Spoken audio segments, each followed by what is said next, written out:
बिस्मिल्लाहिर्रहमानिर्रहीम अस्सलाम वालेकुम वरहमतुल्लाहि वबरकातुहू। समीन मुज़म आप देख रहे हैं खुशबू से मोतर अपना पसंदीदा चैनल खुशबू पी के। समीन मुज़म आज एक बार फिर शनाख्ती कार्ड के सिलसिलों के साथ हाजिर हैं। देखते हैं कि किन के गुमशुदा शनाख्ती कार्ड टाउन कमेटी हाजीपुर के डाकखाने में आए हुए हैं। ये है एक औरत इलाई बख्श की बेवा है, ठीक है। इनका पति जुम्मा आ रही है और सोनवा का ड्रेस है।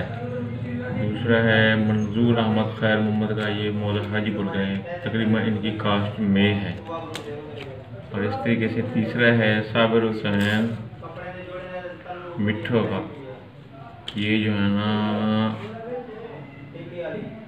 बम्बली new Begraj.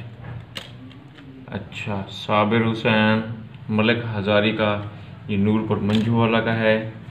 Abdul Khalil son of Ahmad बख्श, ये बाबरा है मेरे घर में, कोटला अंदरून डाकखाना जामपुर, और मुस्तकिल पता है मड मकवल सोनवा। ये 5 शनाख्ती कार्ड हैं। इसी तरह आज ये 5 शनाख्ती कार्ड हो गए। इंशाअल्लाह कल फिर नई डाक के साथ फिर मुलाकात होगी। कल तक के लिए हमें इजाज़त। अल्लाह हाफ़िज़। पाकिस्तान जिंदाबाद।